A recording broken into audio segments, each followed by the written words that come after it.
Bang Rihat, mungkin ini menarik nih case-nya Nikita Mirzani versus Reza Gladys. Kemarin kan sempat memanas, apalagi sekarang makin panas juga via JPU, panas juga sama JPU. Gimana Bang melihat case-nya ini? Bang? Saya sungguh-sungguh baik di penjelasan saya sebelumnya, yang saya sangat sorotin sekarang di kasus Nikita Mirzani ini adalah bukti plastis itu.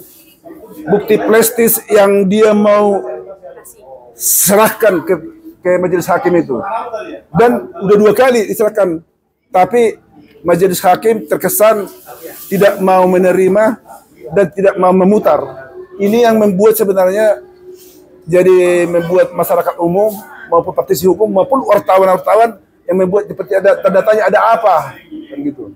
Dan saya yakin kalau Nikita Mirzani mau memberikan bukti itu dan mau membuka itu, dia karena dia yakin bahwa setelah diputar itu, diterima itu apa sama hakim dan diputar itu prestis itu, ada hal-hal penting di sana yang tentu yang bisa sangat membantu meringankan akan nanti putusan dia, bahkan mungkin bisa bebas kalau memang dia begitu ngotot. Saya lihat itu. Jadi hal ini menurut saya yang sangat saya sayangkan sebagai praktisi hukum. Kenapa majelis hakim tidak mau menerima itu dan membuka itu? Artinya kan sebenarnya sini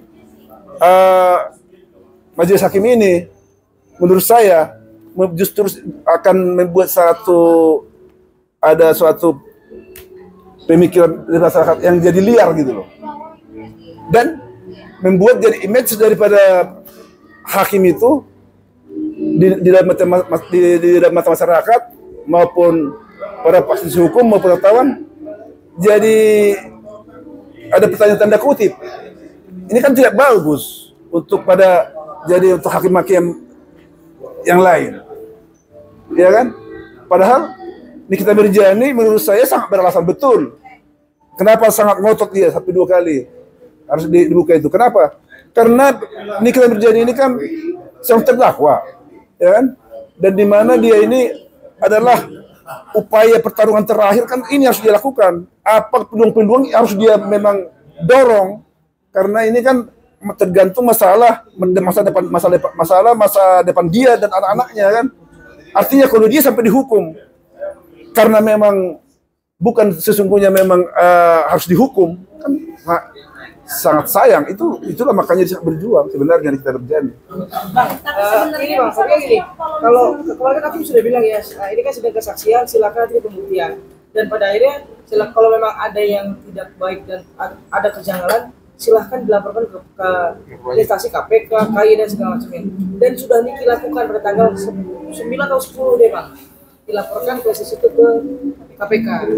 Ya, itu kan sudah langkah yang betul ya Bang. Tapi kalau harus dibuktikan satu juga, hakim kan berkata bahwa silakan di pembuktian ini sidang kesaksian. Seperti apa Bang?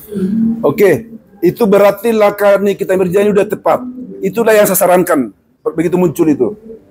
Lakukan segera laporan polisi untuk itu. Laporkan itu jaksanya, laporkan itu Reza Gladys. Itu udah benar itu. Tapi kalau memang itu kan tujuannya kan untuk melakukan proses terhadap penyidikan terhadap yang diduga ada pelanggaran pidana situ. Tapi kenapa ini dia ngotot di saat sekarang ini masalah untuk presisi ini? Karena ini kan sangat mempengaruhi untuk dia. Tapi kalau memang perkembangan terakhir, kalau seperti baru saja dikatakan wartawan, kalau memang nanti di dalam pas masa pembuktian memang sudah mau hakim menerima, ya udah bagus. Udah bagus. Terus juga antara Niki dengan JPU Sampai merekam JPU merekam ya. Nikita Mirzani, itu etis nggak sih Bang secara hukum mungkin? Kalau sesuai dengan, kan sebenarnya kan patokan itu kan tata tertib di dalam ruang persidangan. Di dalam ruang persidangan yang terhormat itu kan ada tata tertib. Baik yang harus ditaati oleh jaksa penuntut umum, baik yang ditaati oleh para kuasa hukum, baik yang harus ditaati oleh para hakim, baik yang harus ditaati oleh pada terdakwa, ada. Tapi kalau masalah etis enggak, kalau seorang jaksa membuat merekam misalnya si terdakwa di dalam saat sidang, menurut saya kurang etis. Kenapa? Karena fungsinya pengacara, jaksa penuntut umum, pengacara kan bukan untuk merekam. Biasanya kalau misalnya jaksa penuntut itu kan ada tim ininya, tim ada tim ininya ya, ada tim dokumentasi, ya betul. Ada tim dokumentasinya itu biasanya. Jadi bukan langsung jaksanya. Sama dengan kalau pengacara lagi sidang, mereka ditekor sama hakim sebenarnya itu. Tapi kalau kita pun sebagai kuasa hukum, akan ada tim dokumentasi kita untuk itu. Jadi ya kalau secara etis, menurut saya sangat tidak etis. Ya, kalau misalnya kan terjadi perdebatan ya Bang, bahkan ada bilang jaksa jelek, kalau jelek segala macam lah. Dan bahkan juga ada fans-fans yang ribut segala macam, Niki menunjukkan segala macam, berteriak segala macam, itu termasuk contempt of court sih Bang?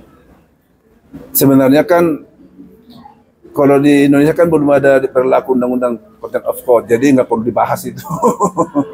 Tapi kalau sebenarnya ada yang saya soroti, saya lihat di situ ya. Saya juga kalau saya sebagai praktis hukumnya kan saya ini sangat netral dan sangat objektif. Termasuk saya juga salahkan Nikita Mirzani waktu dalam saya ada nonton itu, waktu dalam ada jaksa bertanya dia langsung tunjuk-tunjuk jaksa langsung dan langsung intervensi langsung ke jaksa, itu tidak boleh. Kalau undang sesuai dengan tata tertib dalam persidangan, ya kan? Makanya kan ada hakim ini kan sebagai moderator nih, wasit lah ini juri kan. Sebenarnya kalau di dalam persidangan ini ya,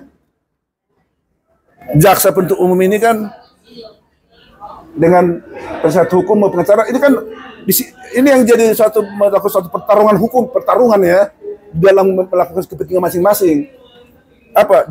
Jaksa penuntut umum itu begitu dia menerima berkas dari ini kan dari Polda dan telah meneliti, mengamati dan mereka telah menyatakan bisa unsur terpenuhi dan P21 tahap 1 dan terima P21 tahap 2, itu mereka harus, dan setelah itu mereka membuat dakwaan. Begitu mereka membuat dakwaan, mereka harus berusaha semaksimal mungkin untuk membuktikan dakwaannya. Nah, begitu juga pengacara harus berusaha semaksimal mungkin mengungkap fakta-fakta, bukan cuma yang ada di BP, tapi fakta-fakta apa yang bisa disajikan untuk mematahkan dakwaan ini, bagaimana supaya ini tidak terpenuhi unsurnya, tidak terbukti. Itu pertarungannya situ. Oke, terima kasih banyak, Abang.